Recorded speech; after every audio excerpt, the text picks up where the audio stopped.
Latest automobiles update में first information है Renault India की तरफ से। रेनो इंडिया लाने वाली है अपनी next generation Renault Duster SUV को, जो कि न्यू प्लेटफॉर्म पर डेवलप की जा रही है। और यहाँ पर रिपोर्ट्स में इंफॉर्मेशन दी गई है कि रेनो और निशान अलायंस जो है भारत में अगले चरण में निवेश का ऐलान कर चुका है। और जो न्यू रिपोर्ट्स है उसके अनुसार दोनों अलायंस यानी दोनों कंपनियां मिलकर रेनो इंडिया और निशान इंडिया करीब 500 मिलियन यानी कि 4000 करोड़ रुपए का भारत में निवेश करने वाली हैं। और इस निवेश के साथ में अलायंस पार्टनर भारत में एक नया प्लेटफार्म यानी CMF बी डेवलप करने वाली है। और इस प्लेटफार्म का इस्तेमाल दोनों ब्रांडों के मॉडलों की एक नई रेंज विकसित करने के लिए किया जा रहा है, जिसमें कि नेक्स्ट जनरेशन रेनो डस्टर भी शामिल की गई है। और रेनॉल्ट ने हाल में ही इंडियन मार्केट से डस्टर नेम प्लेट को बंद किया है। और कंपनी भारत में डस्टर का फर्स्ट जनरेशन मॉडल बेच रही थी। दूसरी ओर रेनो डेकिया पहले से ही यूरोप और ब्राजील सहित दक्षिण अमेरिका के बाजारों में सेकंड जनरेशन की गाड़ी बिक्री कर रही है। और रिपोर्ट्स के मुताबिक रेनो सेकंड जनरेशन की मॉडल को छोड़ देगी और सीधे थर्ड जनरेशन की डस्टर को भारत में पेश करने वाली है। तो आप सोच सकते हैं एडवांस फीचर्स और एडवांस लुक के साथ में डस्टर आने वाली है। और केवल इतना ही नहीं, रेनो इंडिया एक 3 रो वाली एसयूवी पेश करने वाला है, जिसे बिगस्टर के रूप में पेश किया गया है। और ये आर्किटेक्चर अलायंस को लोकल रूप से इलेक्ट्रिक वाहनों का उत्पादन करने में मदद करेगा, यानी कि भारत में ही इनका निर्माण किया जाएगा। इसके अलावा निशान देश में CMF बी प्लेटफार्म पर भी एक नई एसयूवी लॉन्च करने वाली है। और जैसा कि MG एस्टर है या हुंडई क्रेटा है या फिर किया सेल्टोस है या फिर आपकी फॉक्सवैगन टाइगून है या स्कोडा कुशाक है, तो इन सबको टक्कर देने के लिए निशान इंडिया और रेनो इंडिया एक मिड बजट रेंज के अंदर एक शानदार एसयूवी लॉन्च करने वाली है। इसके अलावा रेनो इंडिया अरकाना कूपे क्रॉसओवर की भी भारत में टेस्टिंग कर रही है। और यह मॉडल भारत में 2023 के फर्स्ट क्वार्टर में लॉन्च होने वाला है। इसके अलावा कंपनी मैग्ने ई टेक का भी वर्जन पेश करने वाली है, जो कि मैग्ने हैचबैक का इलेक्ट्रिक वेरिएंट होने वाला है। इसके अलावा निशान मोटर इंडिया ने भी इस बारे में घोषणा की है कि वो भारत में एक्स ट्रेल और कशकाई और ज्यूक एसयूवी लॉन्च करने वाली है। और रेनो निशान अलायंस इस समय काइगर, क्विड, ट्राइबर और मैग्नाइट बेच रहा है, जो कम लागत वाले CMFA प्लेटफार्म पर बेस्ड है। और निशान MO प्लेटफार्म पर आधारित किक्स एसयूवी भी बेच रही है। और ये जॉइंट वेंचर एस्कोडा फॉक्सवैगन इंडिया रणनीति को अपना रहा है, जिसमें MQB AOIN प्लेटफार्म पर बेस्ड कुशाक, टाइगून, स्लेविया और वर्टुस को पेश किया। और नेक्स्ट ईयर में यानी 2023 में मारुति सुजुकी इंडिया लाने वाली है 3 नई कारें। जाने क्या होगी खासियत और किन से होने वाला है इसका मुकाबला। तो दोस्तों, देश की सबसे बड़ी कार निर्माता कंपनी लगातार अपने पोर्टफोलियो का विस्तार कर रही है और कई मौजूदा कारों के हाइब्रिड CNG वेरिएंट को लॉन्च कर रही है, तो कुछ के फेसलिफ्ट वर्जन भी पेश किए गए हैं। और मीडिया रिपोर्ट्स हैं कि कंपनी अगले साल एक नहीं बल्कि 3 नई कारों को पेश करने की योजना बना रही है। और साल 2020 के ऑटो एक्सपो में सबसे पहली बार दिखाई गई मारुति जिम्नी तब शोकेस की गई थी। और कंपनी इसके 5 डोर वाले वर्जन को अगले साल यानी 2023 में भारत में लाने वाली है। और कई मौकों पर इसके टेस्टिंग वेरिएंट को स्पॉट किया जा चुका है। हालांकि इसकी लॉन्चिंग में पहले से ही काफ़ी देर हो चुकी है, लेकिन 2023 में इसे लॉन्च किया जाएगा, ऐसा इसके बारे में मीडिया रिपोर्ट्स हैं। और भारत में लॉन्च होने के बाद में इसका सीधा मुकाबला महिंद्रा थार, फोर्स गुरखा जैसी दमदार एसयूवी से होने वाला है। और इस एसयूवी के अलावा मारुति की ओर से अगले साल MPV सेगमेंट में भी एक नई कार को पेश किया जाएगा, यानी कि अर्टिगा के सेगमेंट में एक और 7 सीटर गाड़ी मारुति इंडिया लाने वाली है। और इसे प्रीमियम MPV कैटेगरी में लाया जाएगा, जैसा कि आप मान सकते हैं किया कैरेंस है। और मारुति अपनी इस MPV को अर्टिगा के ऊपर पोजीशन करने वाली है।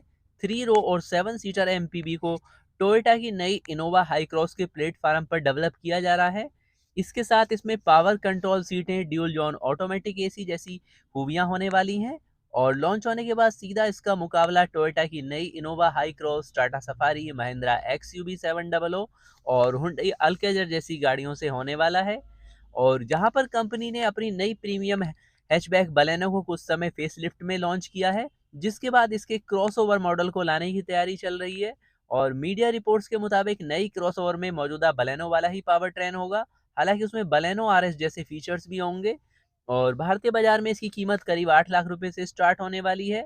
और लॉन्च होने के बाद में इसका मुकाबला बाजार में मौजूद टाटा पंच, निशान मैग्नाइट, रेनो काइगर और सिट्रोन C3 जैसी छोटी एसयूवी से होने वाला है। तो काफ़ी ज़बरदस्त अपडेट है मारुति सुजुकी की तरफ से। न्यू ऑप्शंस आपको 2023 में मिलने वाले हैं। और नेक्स्ट अपडेट है देश की प्रमुख वाहन निर्माता कंपनी टाटा मोटर्स की तरफ से। टाटा मोटर्स ने भारतीय बाजार में updated Tata Tigor EV launch कर दी है, जिसके पिछले मॉडल की तुलना में ज़्यादा ड्राइविंग रेंज और प्रीमियम फीचर्स के साथ मिलने वाली है।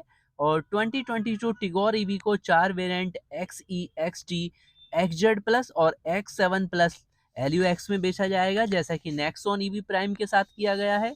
और टाटा मोटर्स एक सॉफ्टवेयर अपडेट के जरिए मौजूदा टिगोर ईवी मालिकों के लिए एक free of cost feature update pack की भी पेशकश कर रही है। बात करेंगे इसकी कीमत के बारे में, तो नई टाटा टिगोर ईवी की शुरुआती कीमत 12.49 लाख रुपए रखी गई है। और बात करेंगे इसके नए फीचर्स के बारे में, तो ग्राहक अपने वाहनों को मल्टी मोड रीजनरेशन यानी कि ITMPS और टायर पंक्चर रिपेयर किट के साथ अपग्रेड करवा सकते हैं। इसके अलावा मौजूदा XZ प्लस और XZ प्लस GT ग्राहक स्मार्ट वॉच कनेक्टिविटी अपग्रेड भी हासिल कर सकते हैं। और 20 दिसंबर 2022 से टाटा मोटर्स के किसी भी अधिकृत सर्विस सेंटर पर जाकर इस सर्विस का आप लाभ ले सकते हैं। टिगोर ईवी अब rain sensing wipers, auto headlamp और क्रूज कंट्रोल जैसे फीचर्स के साथ आती है। इसके अलावा multi mode regeneration, connected car technology, Z connect smart watch connectivity, ITMPS और टायर पंक्चर रिपेयर किट को पूरी रेंज में स्टैंडर्ड तौर पर पेश किया गया है, यानी आप किस भी वेरिएंट को पसंद करते हैं। इंटीरियर की बात करें तो कॉस्मेटिक अपग्रेड में नया मैग्नेटिक रेड कलर स्कीम शामिल है, जो पहले से ही IC इंजन वाले टिगोर में पेश किया जा रहा है। इसके अलावा इंटीरियर में अब लेदरेट अपहोल्स्ट्री और लेदर रैप्ड स्टीयरिंग व्हील दिया गया है।